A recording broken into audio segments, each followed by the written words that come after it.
Chapter 3. Open Sesame. The fourth M thing must be out there, said Annie. Beside the door was a button with the word open on it. Annie reached for the button. Wait! Jack grabbed her hand. There's no air on the moon, remember? Oh, right. But we have to go out to find the M thing. Let's see what the book says, said Jack. He pulled the book out of his pack. He flipped through until he found a page that showed the surface of the moon. He read aloud. It takes 4 Earth days to equal 1 day on the moon. No air protects the moon from the sun's rays, so daytime heat reaches 260 degrees. Jack looked at Annie. I told you your blood would boil if you went out there. Yuck, she said. Jack read from the book again. Moon scientists wear spacesuits, which have controls to keep them from getting too hot or too cold. They have tanks which provide air for both 2 hours. Where do we get the spacesuits? Asked Annie. She looked around, then trotted back down the hall. Maybe there? Jack was studying his map. Let's try the spacesuit storeroom. Don't look at the map, said Annie. Look at the real room. Jack glanced up. Annie was peering through a doorway off the hall. There's a ton of space stuff in here, she said. Jack went to look. Bulky white suits hung from hangers. Air tanks, helmets, gloves, and boots sat in neat rows on shelves. Wow, it's like an armor room in a castle, said Jack. Yeah, with huge armor, said Annie. Let's pick out the smallest stuff, said Jack. The suits can go over our clothes. Annie found the smallest white suit, and Jack found the next smallest. They stepped into them.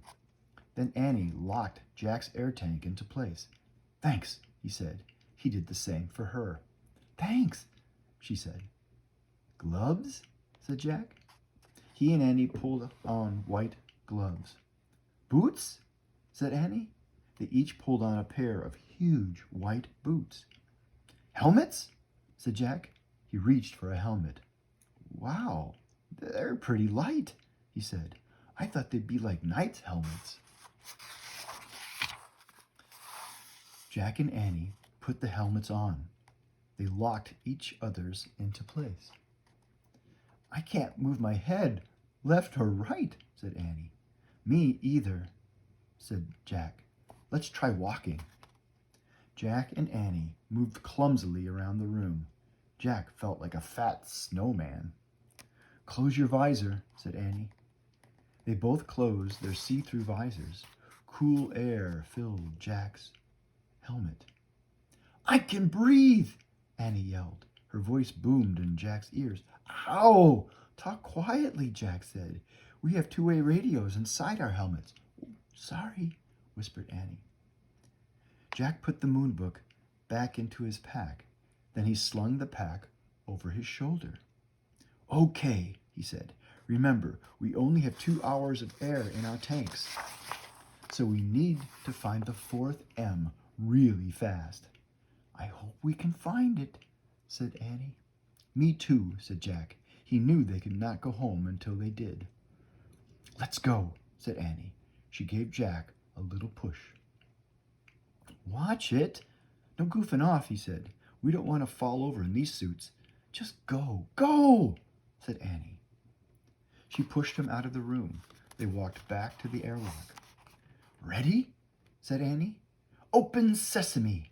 She pressed the open button. The door slowly slid closed behind them. A door opened in front of them, and Jack and Annie stepped out onto the moon.